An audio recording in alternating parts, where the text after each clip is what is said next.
Mañana podrías despertar en un mundo donde tu padre tiene el derecho legal de ejecutarte por relaciones íntimas, donde ciertos comportamientos en privado podrían acabar con tu carrera instantáneamente, y donde los niños eran entrenados desde el nacimiento para servir a los caprichos de los emperadores. ¿Crees que sabes sobre la cultura romana? Aquí está lo que no te enseñan en la clase de historia.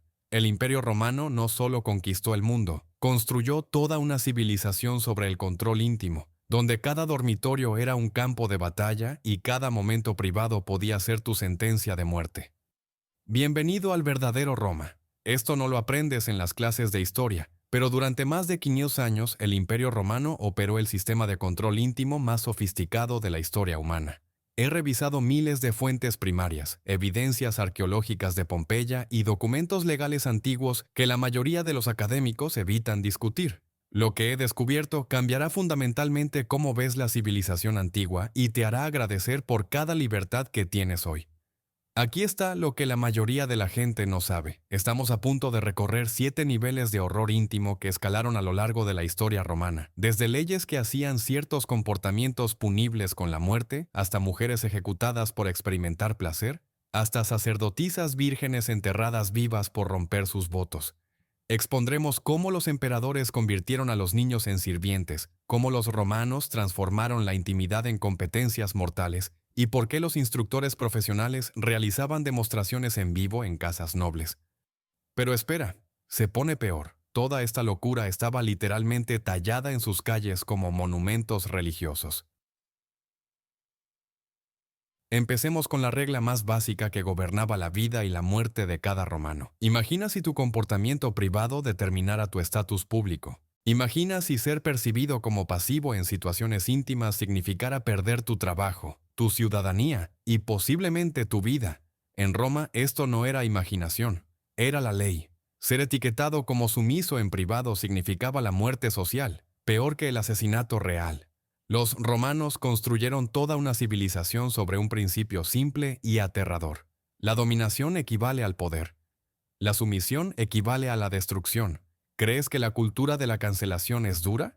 Los romanos cancelaban a las personas por sus roles íntimos percibidos. Literalmente, un solo rumor sobre tus preferencias privadas podía destruir una carrera política que tomó décadas construir. La parte verdaderamente perturbadora es que esto no era una regla social tácita. Roma codificó los comportamientos íntimos en la ley, creando una jerarquía que determinaba si vivías como un ciudadano respetado o morías como un paria social. Déjame darte el ejemplo más famoso, uno que casi cambió el curso de la historia mundial. Julio César, el hombre que conquistaría la Galia y transformaría Roma en un imperio, pasó toda su vida luchando contra rumores sobre lo que pasó cuando tenía 19 años. Durante una misión diplomática con el rey Nicómedes IV de Bitinia, el joven César supuestamente asumió un papel sumiso en sus arreglos privados. Aquí está lo que la mayoría no sabe. Este solo rumor lo persiguió durante 40 años.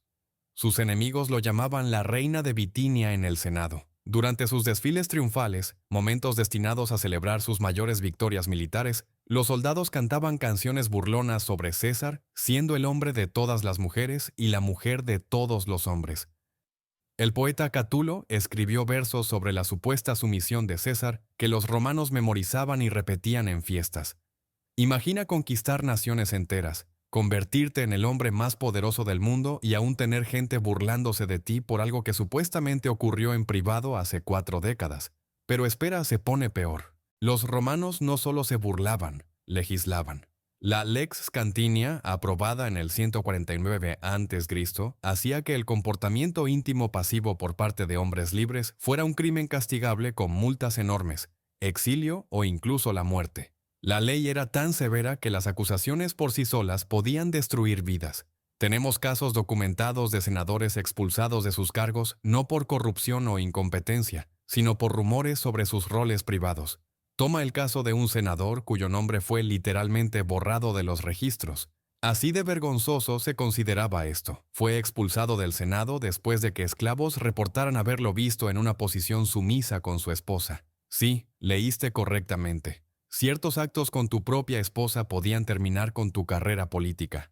Los romanos tenían un término especial para esto: impurum, boca impura. Una vez etiquetado con esta designación, eras considerado permanentemente contaminado. La gente no compartía comidas contigo, no te dejaba besar a sus hijos, ni siquiera hablaba contigo en público. La parte verdaderamente loca era la precisión matemática de su jerarquía de intimidad.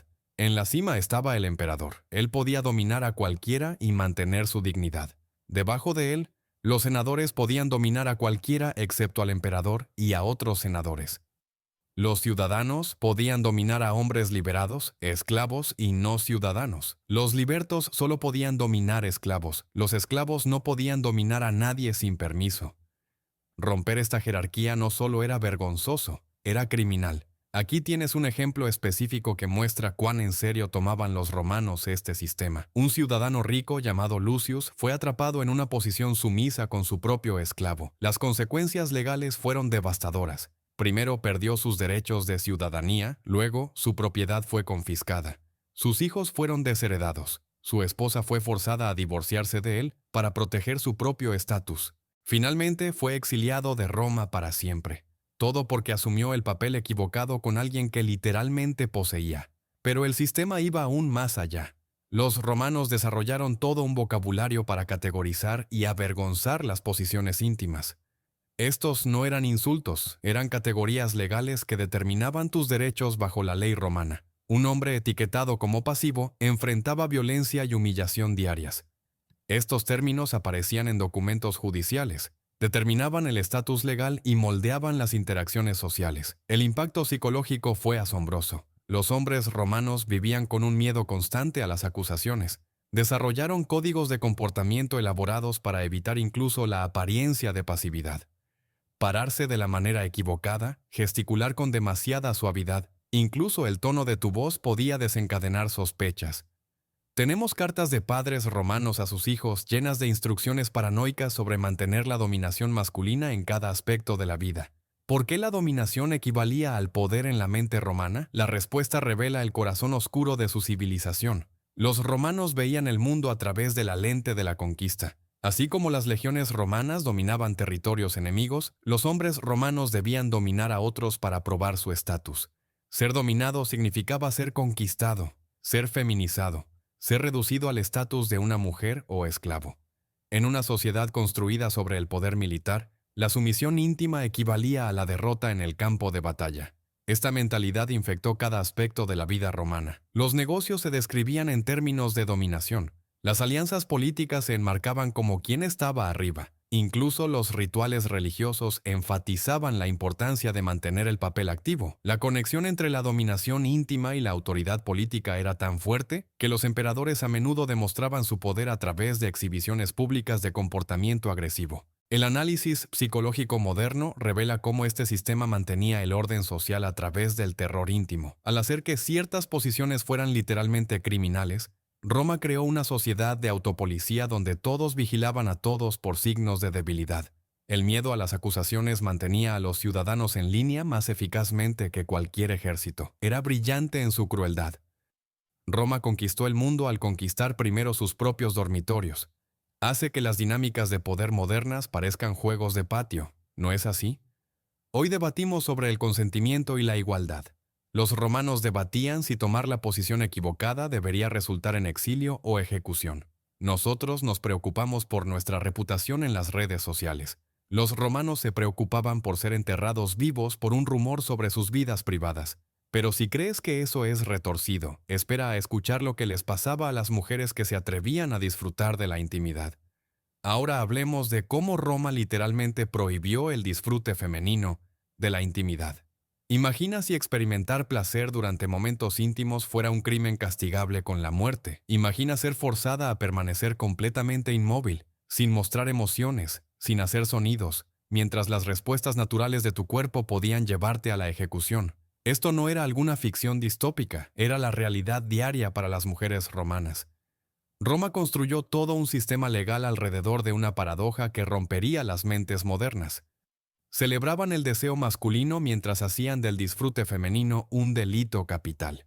¿Te quejas de ansiedad por el desempeño íntimo? Las mujeres romanas se desempeñaban no disfrutando para mantenerse con vida. Las consecuencias por mostrar placer eran catastróficas. Una mujer que se movía demasiado, hacía sonidos de disfrute o mostraba alguna señal de placer podía enfrentar acusaciones de adulterio, incluso con su propio esposo. La parte verdaderamente perturbadora es que su propio padre tenía el derecho legal de ejecutarla por ello. Augusto, el primer emperador de Roma, aprobó una serie de reformas morales en el 18 a.C.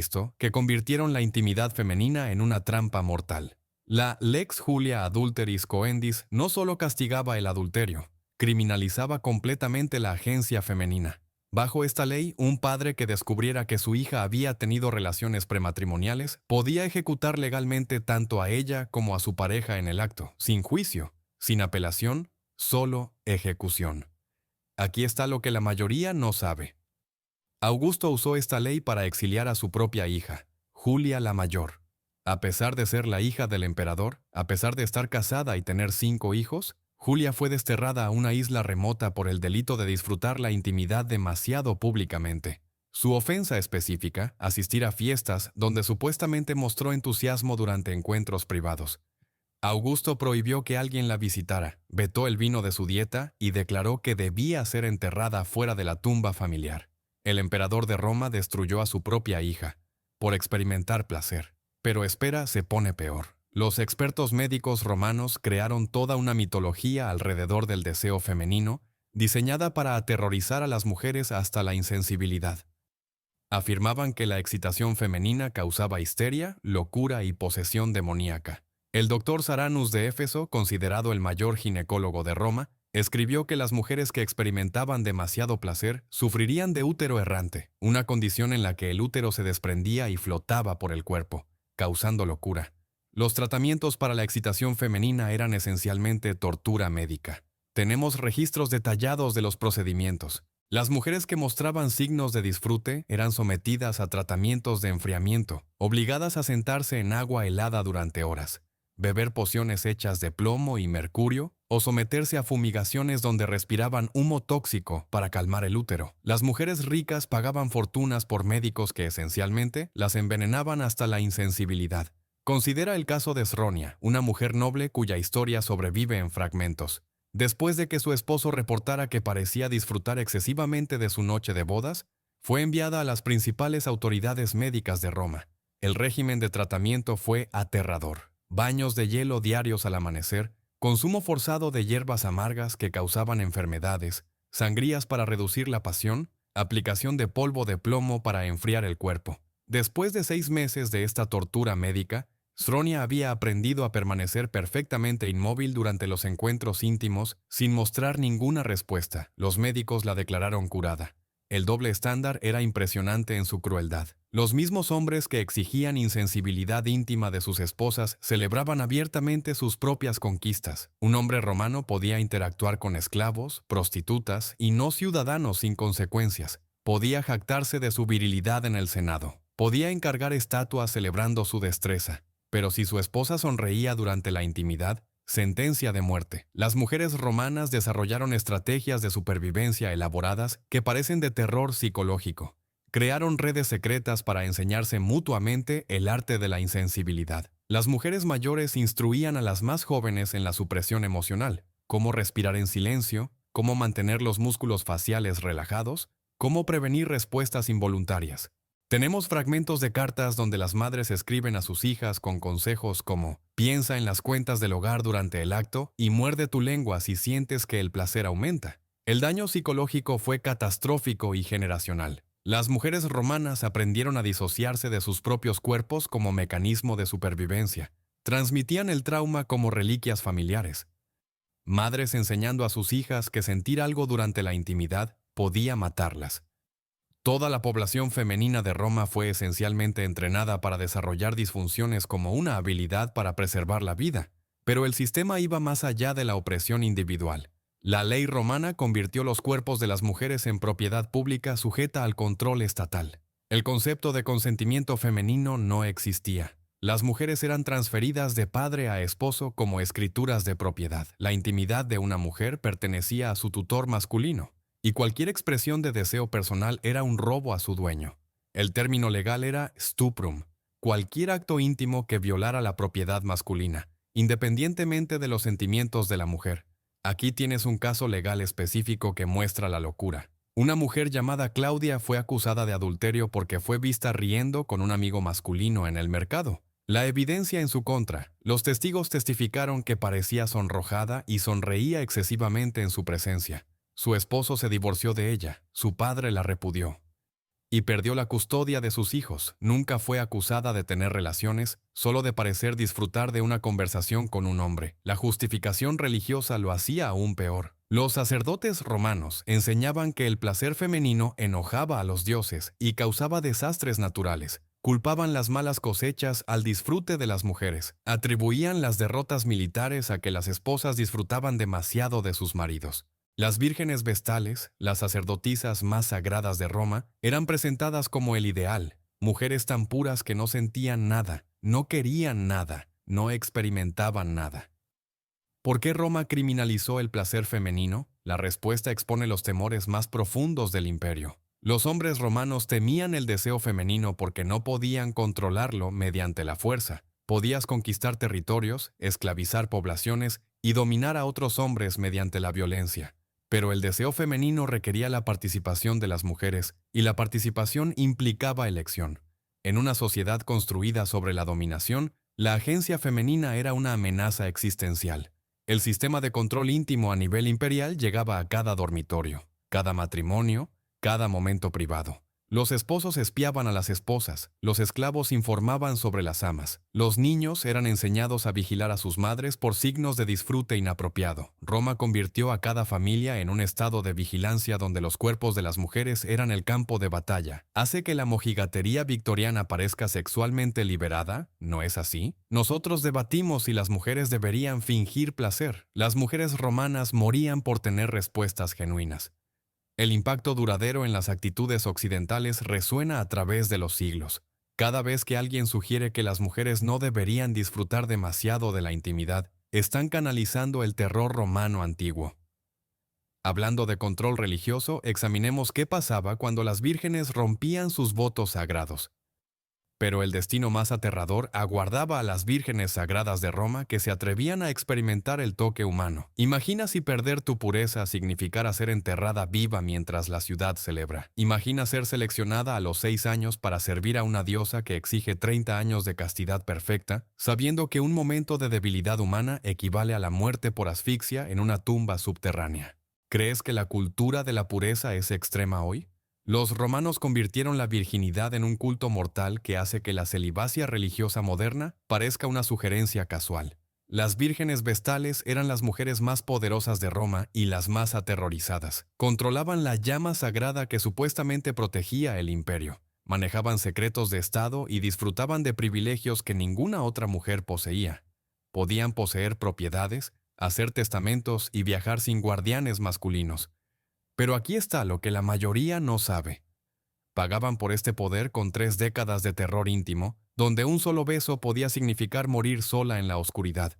El método de ejecución estaba específicamente diseñado para ser una pesadilla viviente. Cuando una vestal era condenada por romper su voto de castidad, Roma no solo la ejecutaba, la enterraban viva en una cámara subterránea llamada Campus Sceleratus, el campo maligno.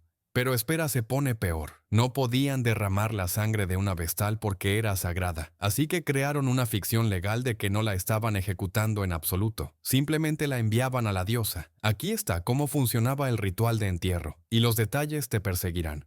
Primero, la vestal condenada era despojada de sus vestimentas sagradas y vestida como novia, porque la muerte se enmarcaba como su matrimonio con el inframundo. Era atada con correas de cuero y colocada en una litera cerrada, para que nadie pudiera escuchar sus gritos mientras era llevada por la ciudad. Toda la población estaba obligada a asistir en absoluto silencio. Cualquiera que hablara o mirara hacia otro lado enfrentaba castigo. En el lugar de entierro, los trabajadores habían preparado una habitación subterránea lo suficientemente grande para una cama, una lámpara con aceite para un día y una pequeña cantidad de pan y agua. La parte verdaderamente perturbadora es que incluían estas provisiones para poder afirmar que no la estaban matando. Solo la ponían en una habitación donde casualmente moría. La tortura psicológica de incluir justo lo suficiente para prolongar la muerte, pero no para sobrevivir, era intencional. La vestal condenada era forzada a bajar por una escalera a la cámara ella misma. Tenía que participar en su propio entierro. Una vez dentro, la escalera era retirada. La apertura era sellada con tierra y el suelo era alisado como si nada estuviera allí. Moría lentamente en la oscuridad, probablemente tomando varios días para asfixiarse o morir de sed. En la superficie, la ciudad volvía a la vida normal mientras ella arañaba el techo de tierra hasta que sus dedos sangraban. Permíteme contarte sobre la vestal Cornelia, cuya ejecución bajo el emperador Domiciano muestra cuán políticas podían ser estas muertes. Cornelia había servido fielmente durante más de 20 años cuando fue acusada repentinamente de impureza. La evidencia, ninguna. Domiciano necesitaba un chivo expiatorio para las derrotas militares y decidió que los dioses debían estar enojados por vestales impuras. Cornelia protestó por su inocencia incluso mientras la vestían con ropa de entierro. Los testigos informaron que gritó: «¿Cómo puede César llamarme impura cuando ha conquistado y triunfado durante mi servicio?». No importó, fue enterrada viva para satisfacer la paranoia imperial. Pero las vestales no eran las únicas que morían. Cualquier hombre atrapado con una vestal enfrentaba un destino posiblemente peor. Era golpeado hasta la muerte con varas en el Foro Romano, el espacio más público de Roma. Mientras las multitudes observaban y vitoreaban, los verdugos debían continuar golpeando hasta que el cuerpo fuera irreconocible. El proceso podía tomar horas. Toma el caso de Marco Antonio, un joven noble que se enamoró de una vestal llamada Marcia. Su aventura fue descubierta cuando los esclavos informaron que los vieron intercambiar cartas. Marco fue arrastrado al foro, desnudado y golpeado con varas hasta que sus huesos eran visibles a través de la carne dañada. Los testigos dicen que dejó de gritar después de la primera hora, pero los golpes continuaron durante 3 más. Marcia observó desde una ventana antes de ser llevada a su tumba subterránea. Los métodos para detectar la virginidad rota eran invasivos y humillantes. Las vestales se sometían a exámenes físicos regulares por sacerdotes que afirmaban poder identificar la pérdida de pureza a través de signos místicos. Examinaban todo, desde el color de sus ojos hasta la textura de su cabello. Cualquier cambio físico podía desencadenar una acusación. ¿Ganaste peso? Debes estar embarazada. ¿Perdiste peso? Debes estar suspirando por un amante. ¿Piel demasiado pálida? Conciencia culpable. ¿Piel demasiado sonrojada? Pasión secreta. La red de vigilancia alrededor de las vestales era asombrosa. Eran seguidas por guardias, vigiladas por esclavos, monitoreadas por sacerdotes.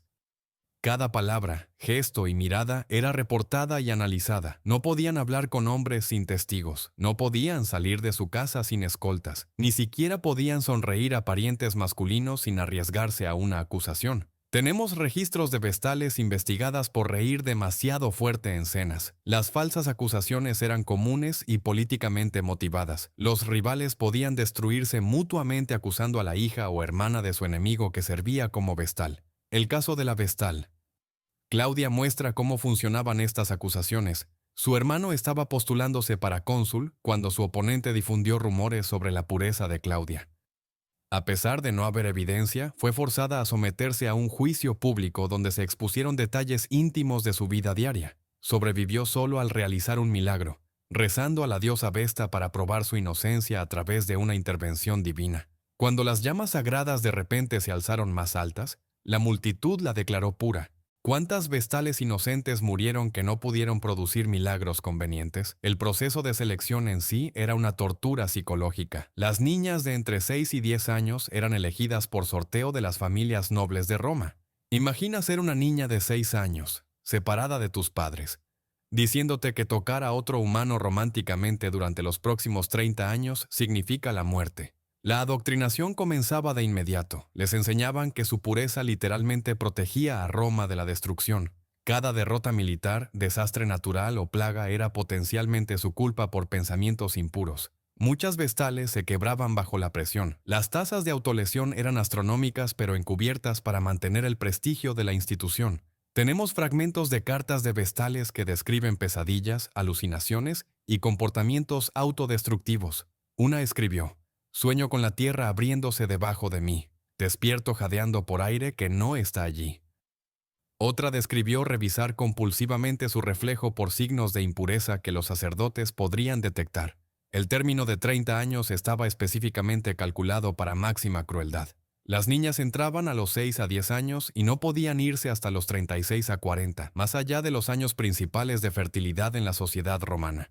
Incluso si sobrevivían con la cordura intacta, salían demasiado mayores para el matrimonio y los hijos según los estándares romanos.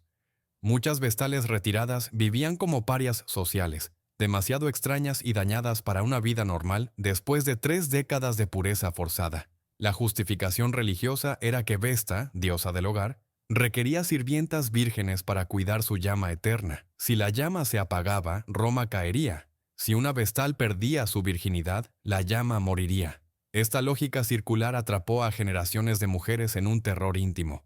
El control psicológico era brillante en su simplicidad. Hacer que las mujeres creyeran que sus cuerpos podían literalmente destruir la civilización. ¿Por qué la virginidad tenía tanto poder religioso?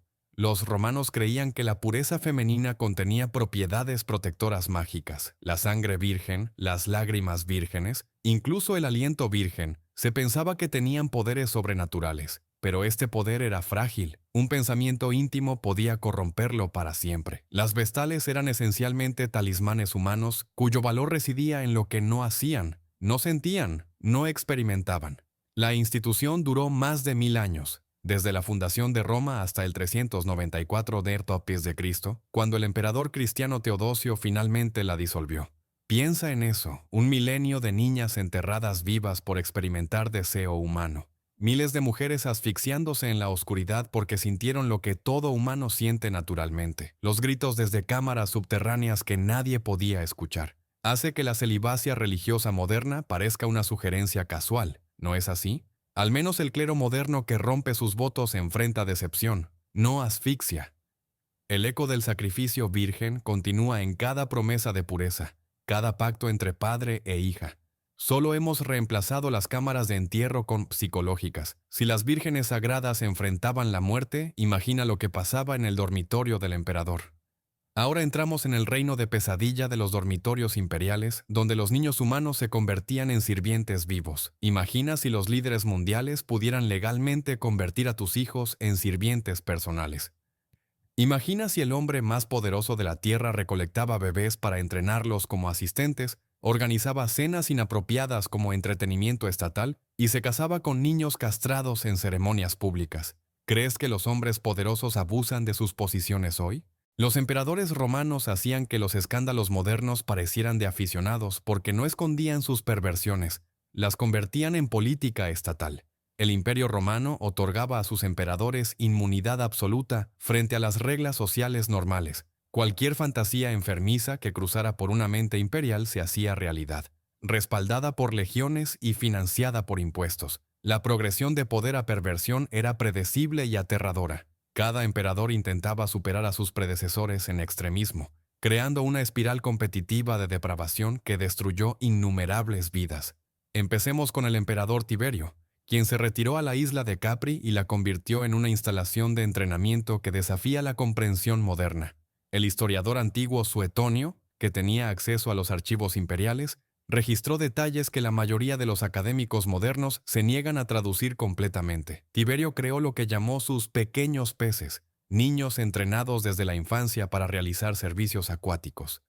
Aquí está lo que la mayoría no sabe sobre la naturaleza sistemática de este horror. Tiberio hizo construir piscinas específicamente para estas actividades.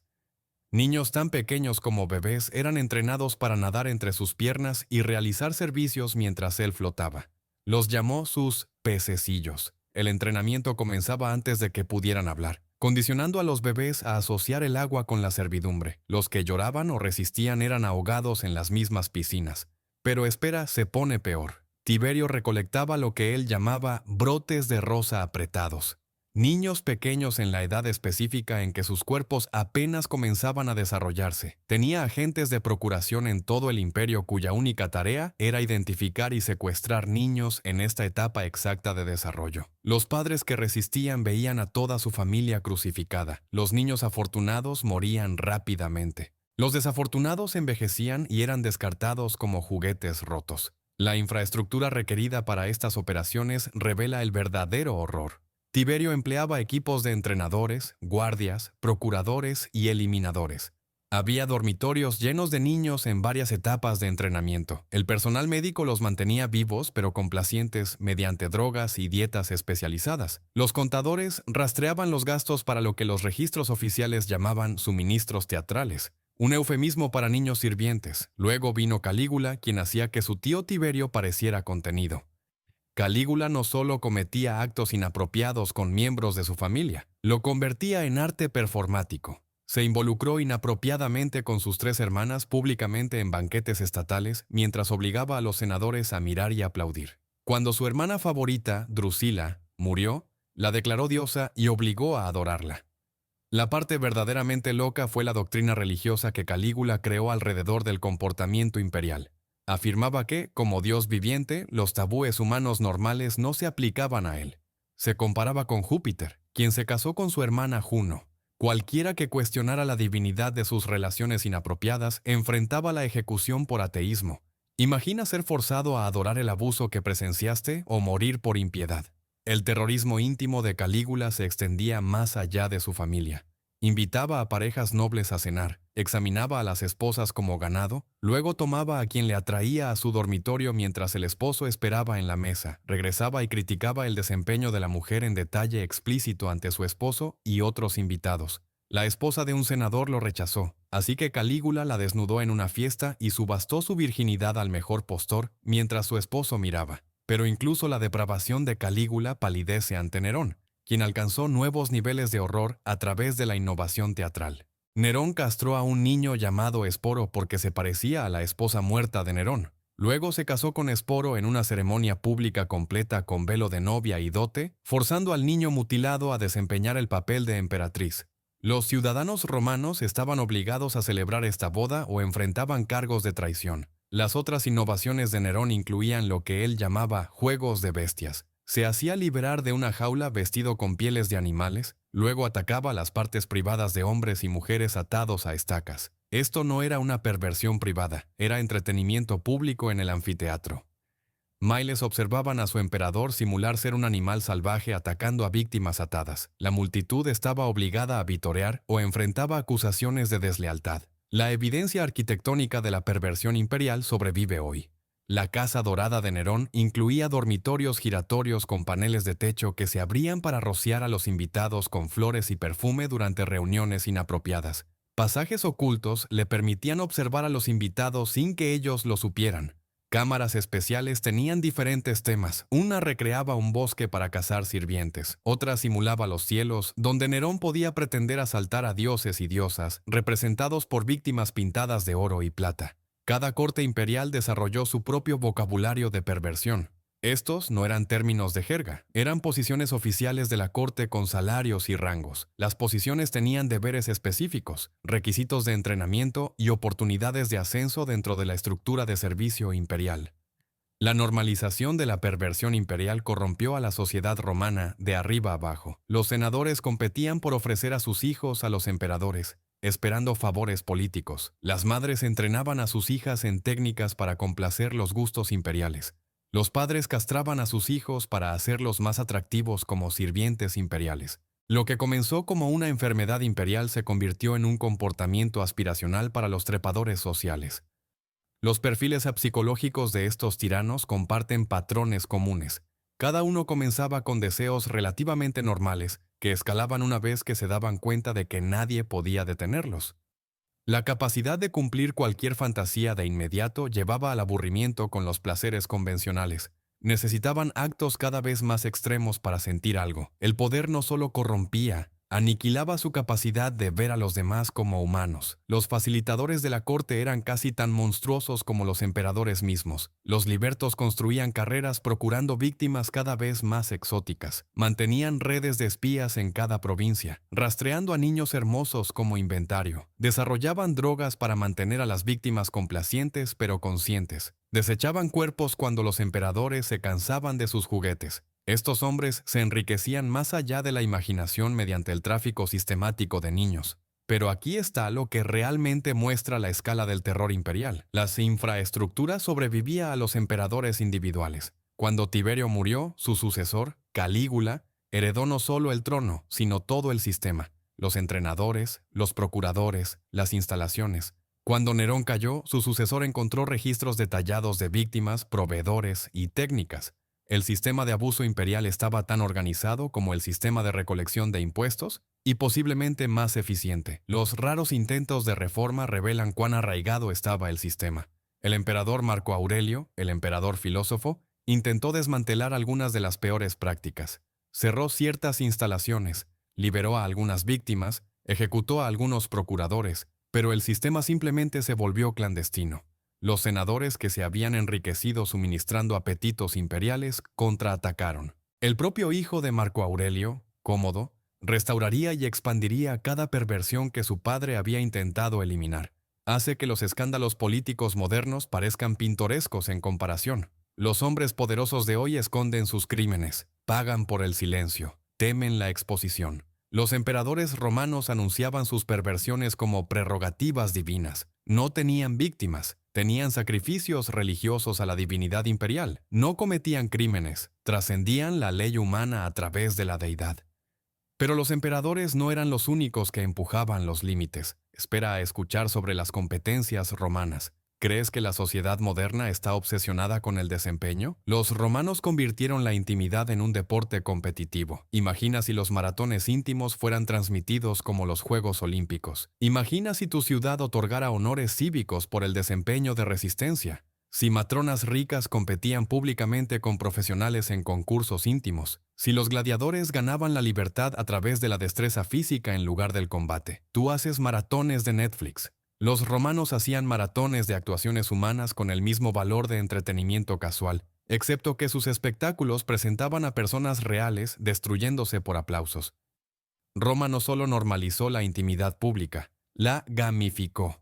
Crearon competencias formales con reglas, jueces y sistemas de puntuación. Los ganadores recibían premios, fama y ascenso social. Los perdedores enfrentaban humillación, esclavitud o muerte. La parte verdaderamente perturbadora es que estas no eran perversiones clandestinas, sino entretenimiento mainstream al que asistían senadores, comerciantes y familias. La competencia íntima más legendaria en la historia romana involucró a la emperatriz Mesalina, esposa del emperador Claudio. Según Plinio el Viejo, quien lo registró como un hecho histórico, Mesalina desafió a la cortesana más famosa de Roma, Sila, a un concurso de resistencia. Las reglas eran simples. Quien pudiera atender a más clientes en una sola noche ganaba. Aquí está lo que la mayoría no sabe sobre la naturaleza sistemática de esta competencia. La realizaron en un establecimiento en el Subura, el distrito de entretenimiento de Roma. Jueces oficiales rastreaban cada encuentro. Los esclavos mantenían estaciones de hidratación abastecidas. Los médicos estaban listos para examinar a los competidores por lesiones. La competencia comenzó al atardecer, con multitudes reunidas para apostar.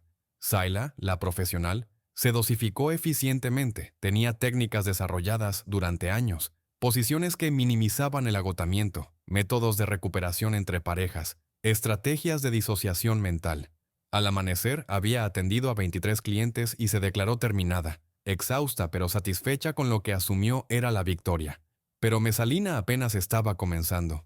La emperatriz, impulsada por la competitividad imperial y posiblemente por drogas estimulantes, continuó atendiendo clientes incluso después de que Sila se rindiera, alcanzó los 25 clientes y siguió adelante. Los relatos históricos dicen que solo se detuvo cuando el liberto de Claudio la retiró a la fuerza, aún insatisfecha y exigiendo más competidores. Había ganado, pero la victoria no era suficiente, quería establecer un récord que nadie pudiera romper. El enfoque clínico de esta competencia revela las actitudes romanas hacia la intimidad como atletismo. Rastreaban estadísticas como los analistas deportivos modernos. ¿Cuánto duraba cada encuentro? ¿Qué técnicas se usaban? ¿Cuánto tiempo de recuperación entre parejas? La victoria de Mesalina fue registrada con el mismo tono objetivo que los historiadores usaban para campañas militares o logros arquitectónicos. Pero la competencia de Mesalina fue solo el ejemplo más famoso. Roma tenía toda una cultura de competencias íntimas. Las escuelas de gladiadores usaban estos concursos como entrenamiento para la resistencia y la tolerancia al dolor. Los ganadores obtenían privilegios, mejor comida, celdas privadas, elección de parejas para placer en lugar de competencia. La conexión entre la violencia y la intimidad era explícita. La misma fisicalidad que hacía a un buen luchador, hacía a un buen atleta íntimo. Los romanos ricos organizaban competencias privadas en sus villas con temas elaborados. Un senador celebraba concursos olímpicos anuales donde los participantes competían en atletismo íntimo inspirado en los griegos. Los eventos incluían resistencia, cantidad y creatividad. Los ganadores recibían trofeos dorados exhibidos con orgullo en sus hogares. Los sistemas de puntuación eran sorprendentemente sofisticados.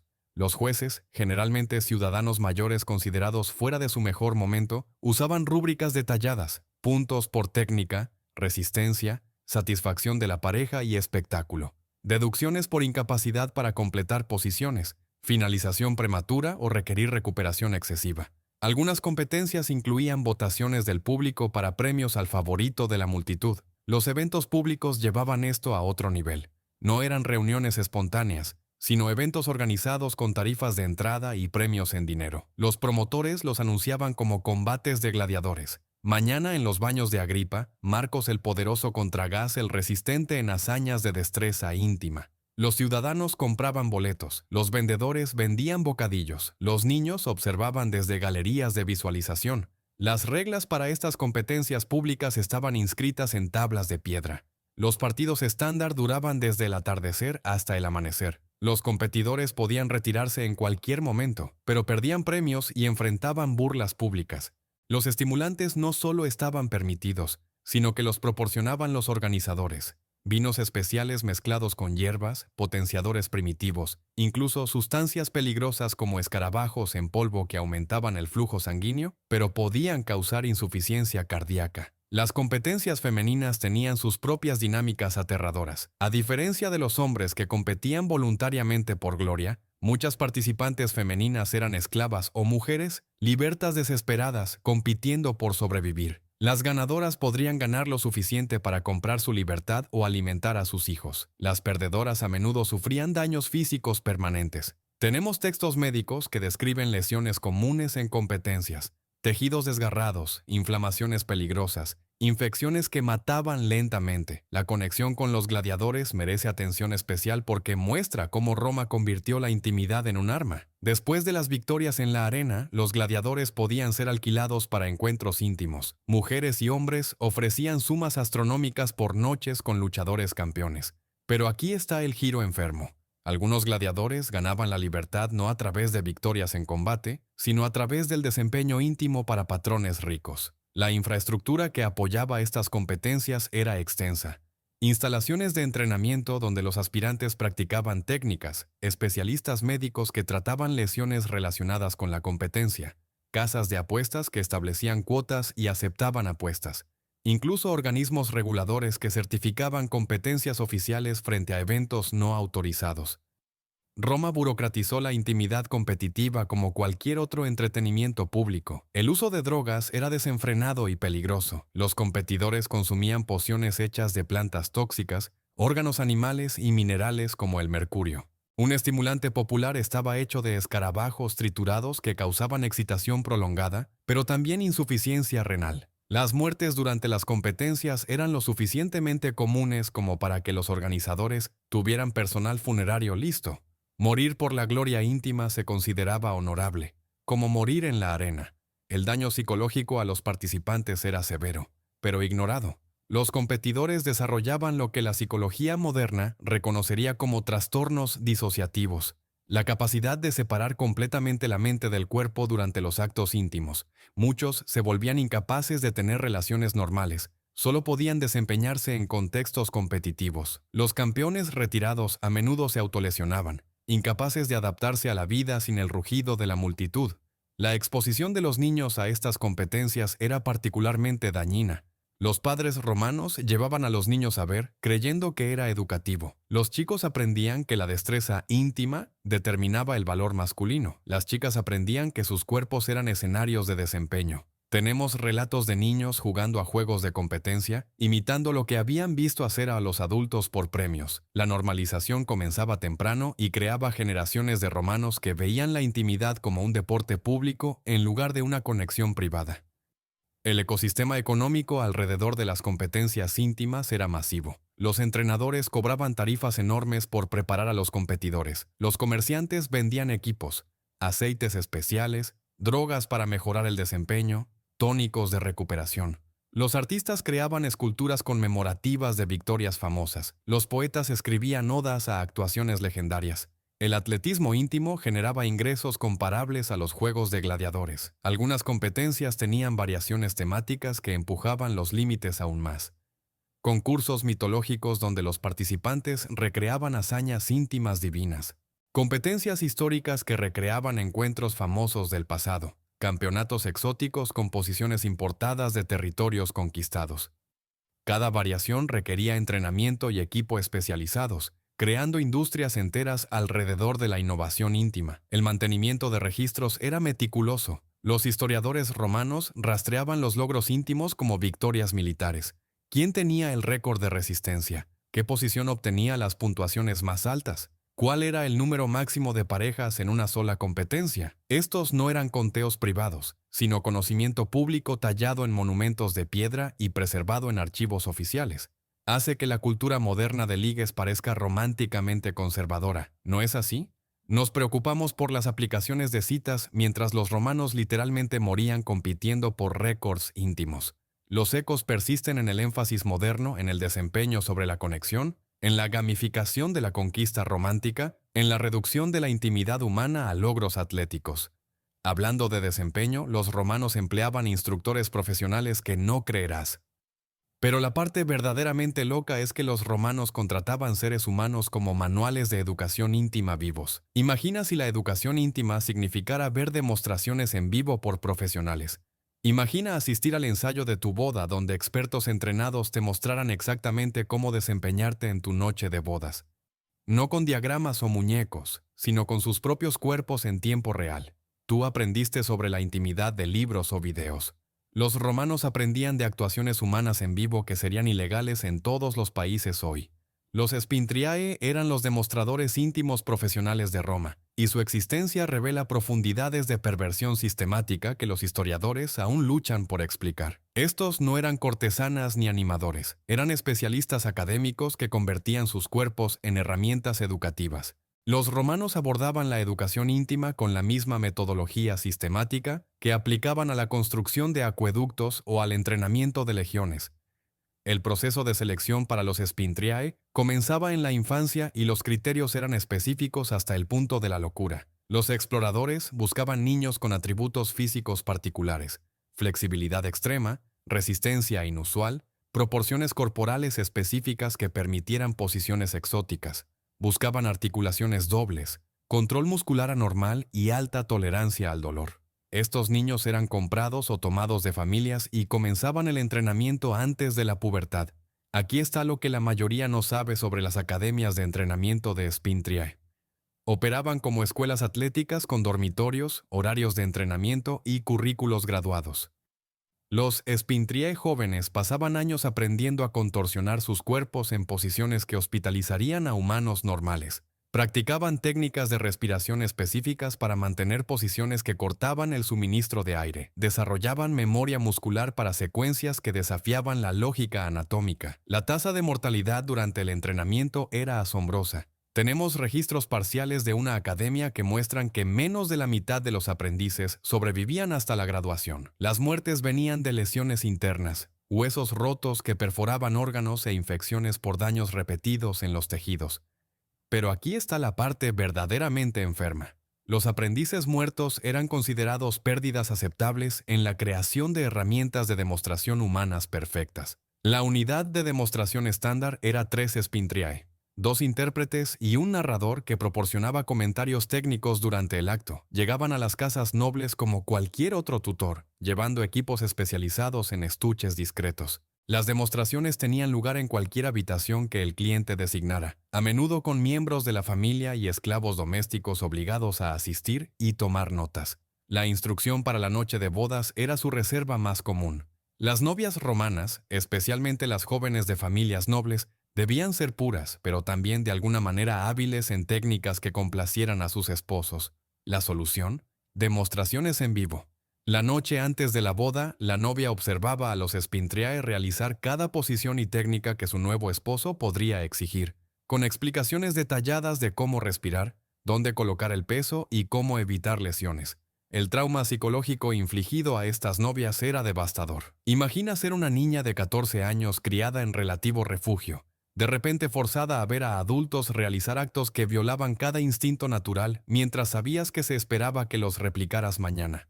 Muchas novias se enfermaban violentamente durante las demostraciones. Algunas se desmayaban. Los Spintriae estaban entrenados para continuar actuando independientemente de las reacciones del público. Pero la instrucción para bodas era solo el comienzo. Las familias nobles contrataban Spintriae para demostraciones regulares en el hogar, para entrenar a sus esclavos en técnicas para complacer a los invitados. Estas sesiones se realizaban como seminarios de capacitación corporativa. Los esclavos estaban en filas tomando notas mientras los Spintriae demostraban posiciones, ritmo y respuestas. Los esclavos que no dominaban las técnicas enfrentaban castigos o ventas. La preparación para competencias elevaba los servicios de Spintriae a otro nivel. Los romanos que entrenaban para competencias íntimas contrataban equipos de Spintriae para un coaching intensivo. Estas sesiones duraban días, con Spintriae demostrando técnicas de resistencia, posiciones de recuperación y métodos para mantener la excitación durante sesiones maratónicas. Compartían secretos comerciales, qué músculos fortalecer, cómo disociarse del dolor, qué sustancias mejoraban el desempeño sin causar la muerte inmediata. Los manuales de demostración de Spintriae iban más allá de las posiciones básicas. Tenían actuaciones especializadas para cada preferencia y fetiche. Algunos se especializaban en técnicas de restricción que maximizaban el control sin causar daños permanentes. Otros demostraban escenarios de juego de roles con disfraces y accesorios elaborados. Unos pocos Spintriae de élite podían realizar posiciones inspiradas en transformaciones mitológicas, humanos imitando animales, dioses tomando múltiples formas, cambiando de forma durante el acto mismo. La exposición de los niños a las demostraciones de Spintriae era rutinaria y catastrófica. Los padres romanos creían que la educación temprana prevenía la ignorancia y la debilidad.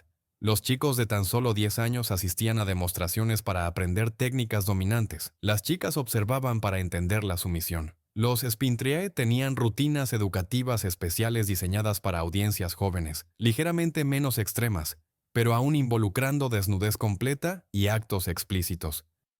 El trauma de ver a adultos actuar como marionetas educativas dañó a generaciones enteras. El conocimiento médico que poseían los Spintriae era extenso y perturbador.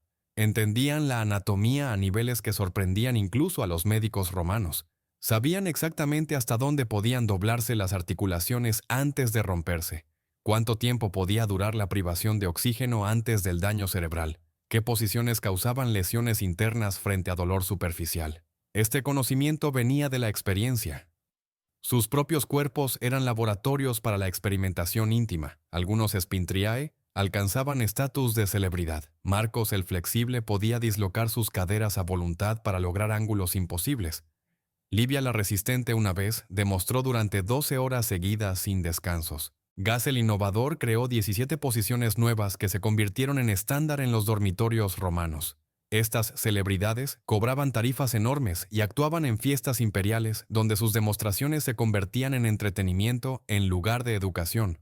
El equipo que usaban los Spintriae revela la escala industrial de sus operaciones, muebles personalizados diseñados para posiciones específicas, sistemas de restricción con controles de tensión precisos, espejos dispuestos en ángulos calculados para una visualización óptima, herramientas de medición para asegurar un posicionamiento correcto. Algunas demostraciones parecían más proyectos de ingeniería que encuentros íntimos, con Spintriae usando patrones de suelo marcados y secuencias cronometradas. La estructura comercial alrededor de los Spintriae era sofisticada. Las agencias gestionaban las reservas y establecían precios basados en la complejidad de la demostración. Las pólizas de seguros cubrían lesiones durante las actuaciones. Los contratos especificaban exactamente qué actos serían demostrados y la responsabilidad de los miembros de la audiencia que intentaran replicarlos. Algunos Spintriae formaban gremios con procesos estandarizados de entrenamiento y certificación.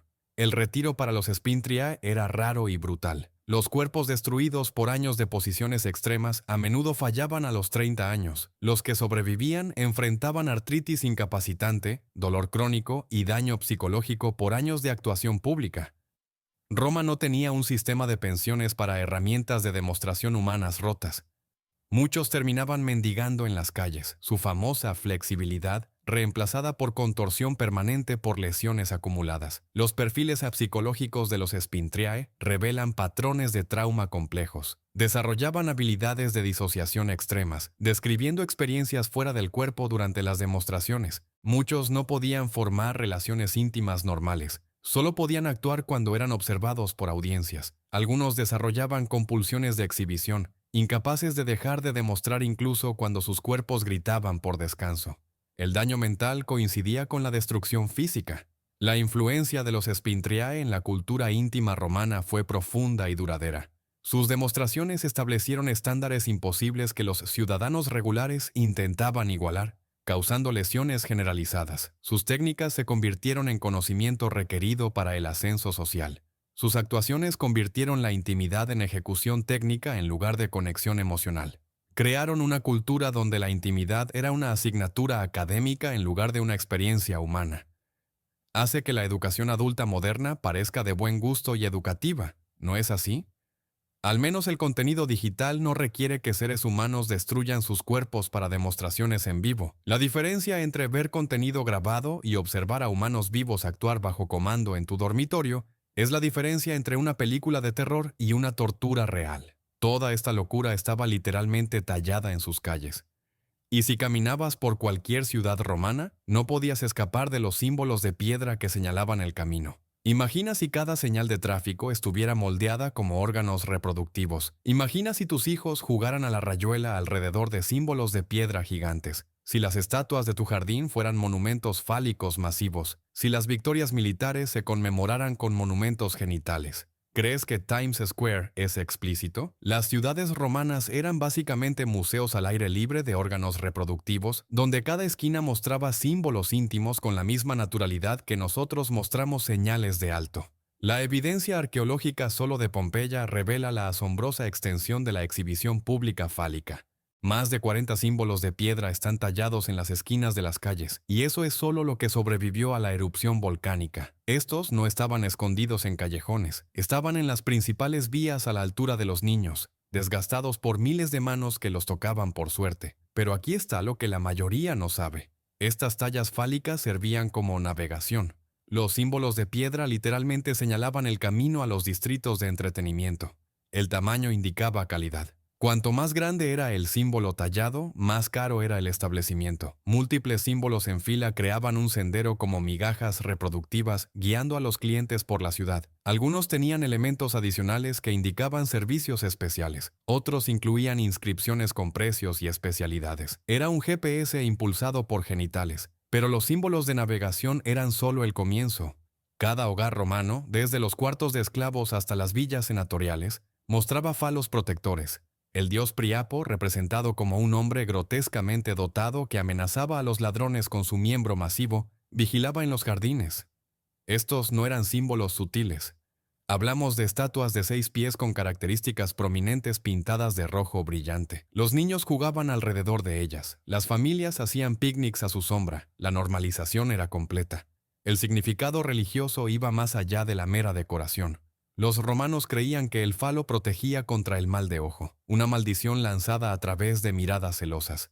Cada puerta necesitaba protección fálica. Los bebés recién nacidos llevaban amuletos reproductivos. Las novias tocaban símbolos de piedra por fertilidad. Los soldados llevaban amuletos portátiles a la batalla. El registro arqueológico muestra símbolos reproductivos por todas partes. Tallados en muebles, moldeados en pan, pintados en paredes, usados como joyería. Aquí tienes un ejemplo específico de Pompeya que muestra cuán integrados estaban estos símbolos en la vida diaria. En una panadería en Vía de la Abundancia, los arqueólogos encontraron hornos con moldes en forma de falo para hacer pan.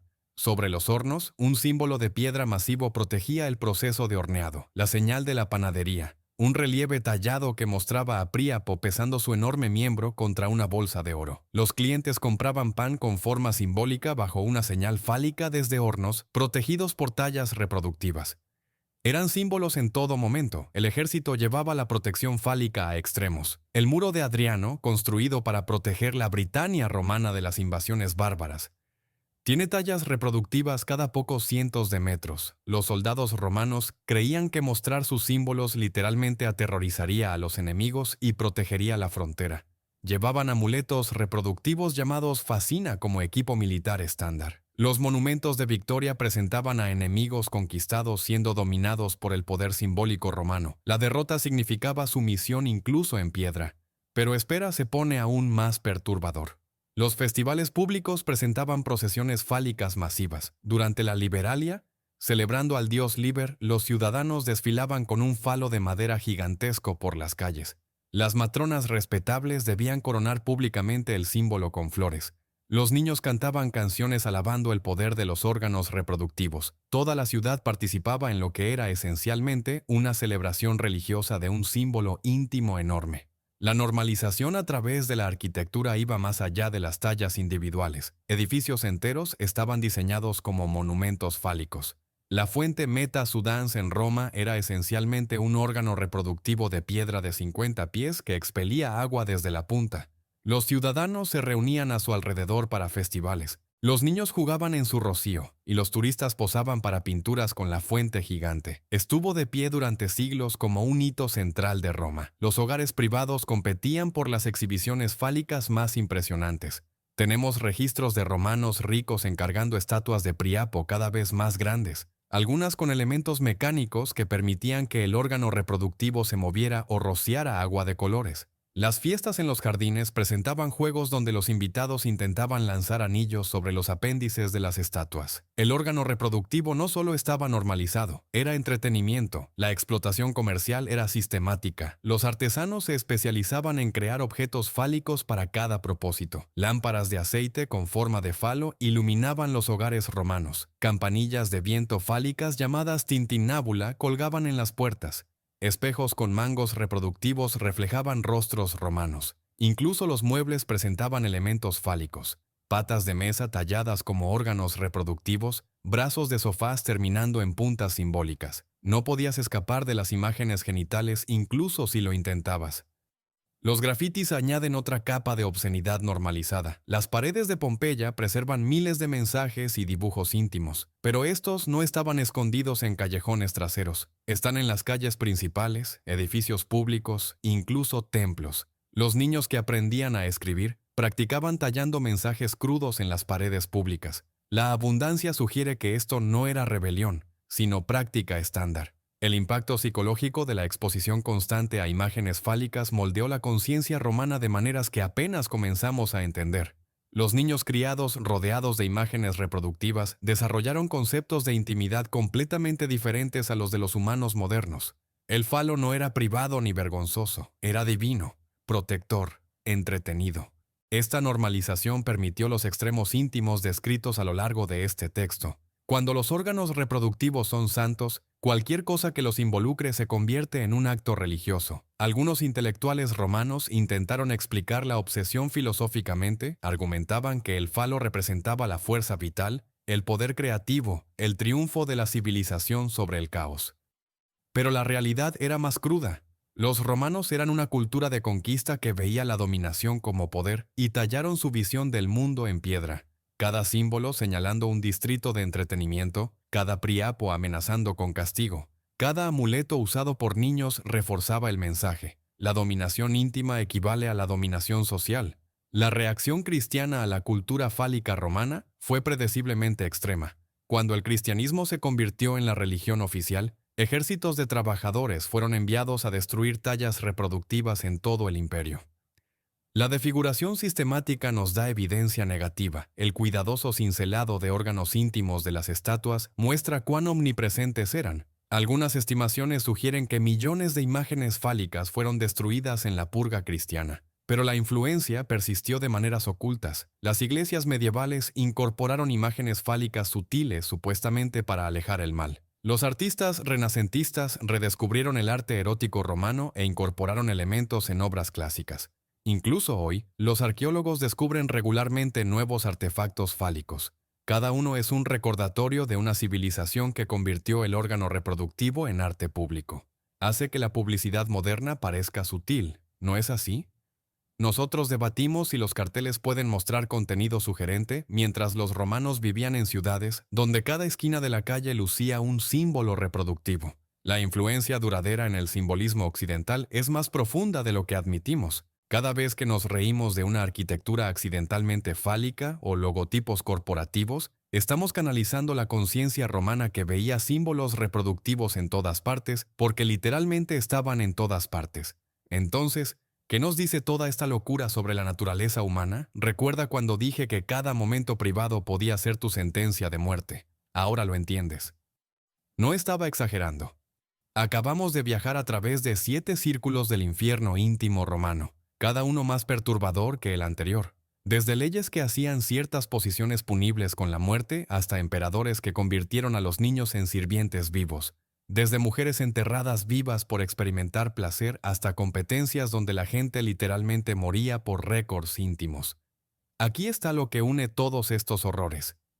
Roma no solo tenía prácticas íntimas extremas, construyó toda una civilización sobre el terror íntimo, la jerarquía de dominación que destruía carreras, la criminalización del placer femenino que mataba a las hijas, el culto mortal a la virginidad que asfixiaba a las sacerdotisas, la corrupción imperial que industrializaba el abuso, las competencias íntimas que gamificaban el asalto, los manuales de demostración humanos que rompían cuerpos para la educación, los monumentos fálicos que hacían sagrada la obscenidad. Todo esto era parte de un uso sistemático de la intimidad como arma de control social. El Imperio Romano conquistó el mundo a través del poder militar, pero controlaba a sus propios ciudadanos a través de la legislación íntima. Cada dormitorio se convertía en un campo de batalla donde la posición equivocada significaba la muerte social. Cada lecho matrimonial se convertía en una sala de tribunal donde el placer femenino era evidencia criminal. Cada virgen se convertía en un sacrificio potencial a la seguridad estatal. Cada niño se convertía en propiedad imperial potencial. Cada competencia se convertía en un combate mortal.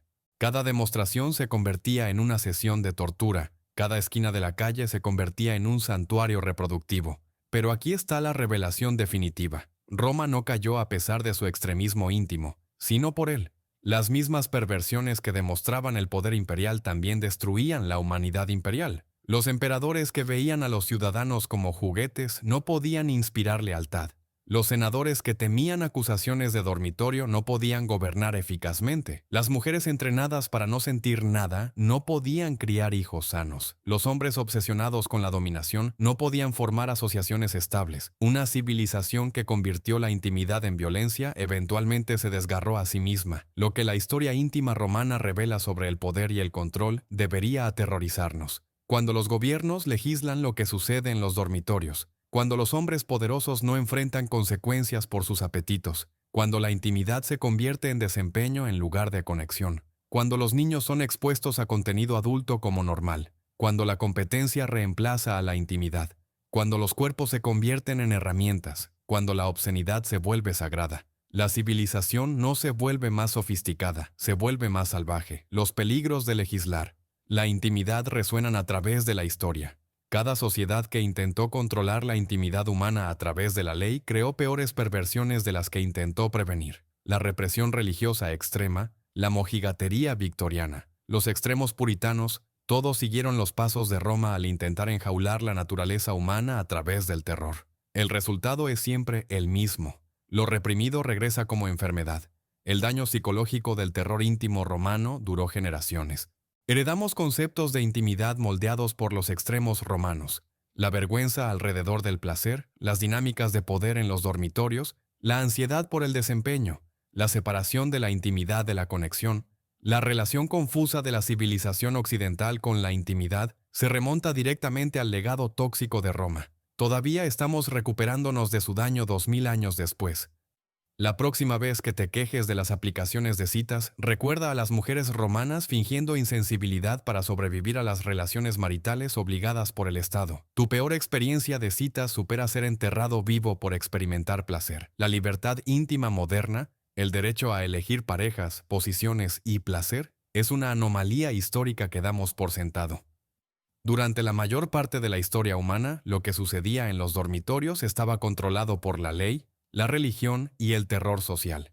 Vivimos en un paraíso comparado con el terror íntimo romano. Puedes elegir a tus parejas sin verificar su estatus legal. Puedes experimentar placer sin temer la ejecución. Puedes rechazar avances sin ser asesinada por tu padre. Puedes amar a quien quieras sin ser enterrada viva. Puedes competir íntimamente por diversión en lugar de supervivencia. Puedes aprender sobre la intimidad de libros en lugar de demostradores humanos rotos. Puedes caminar por las calles sin navegar por símbolos reproductivos de piedra. Pero aquí está por qué entender esto importa para la sociedad moderna. Los impulsos romanos no han desaparecido, solo se han ido bajo tierra. Cada político que legisla dormitorios canaliza el control romano. Cada persona poderosa que abusa de su posición ecoa la perversión imperial. Cada cultura que avergüenza el placer femenino continúa con la misoginia romana. Cada sociedad que convierte la intimidad en desempeño en lugar de conexión sigue los pasos de Roma hacia la destrucción. El Imperio Romano nos muestra qué pasa cuando la intimidad se convierte en un arma. Cuando los actos privados se convierten en desempeño, cuando el poder no enfrenta límites, cuando la ley entra en los dormitorios, cuando los niños se convierten en objetos, cuando la competencia reemplaza la conexión, cuando los cuerpos se convierten en herramientas, cuando la obscenidad se vuelve normal. Es una advertencia escrita en símbolos de piedra y vírgenes enterradas. Las civilizaciones que convierten la intimidad en un arma se destruyen desde dentro. Tenemos una opción. Podemos aprender del experimento catastrófico de Roma en el control íntimo, o podemos repetir sus errores con variaciones modernas. Podemos proteger la libertad íntima como un derecho humano o ver cómo se erosiona a través de la legislación y la vergüenza. Podemos tratar la intimidad como una conexión personal sagrada o reducirla a desempeño público y competencia. Podemos proteger a los niños del contenido adulto o normalizar su explotación. Podemos ver las señales de advertencia o ignorarlas hasta que estemos enterrando nuestra propia inocencia. Suscríbete para más verdades históricas perturbadoras que no te enseñan en la escuela. Comenta cuál de los horrores íntimos romanos te impactó más. Comparte esto antes de que sea enterrado como una virgen vestal que se atrevió a sentir humana, porque aquellos que no aprenden de la historia no solo están condenados a repetirla, están condenados a repetirla en sus dormitorios, sus leyes y las vidas de sus hijos. El Imperio Romano conquistó el mundo y luego se destruyó a sí mismo a través del extremismo íntimo. La pregunta es, ¿aprenderemos de sus gritos o añadiremos los nuestros al coro de terror íntimo de la historia? La elección es nuestra. Elige sabiamente, tu civilización depende de ello.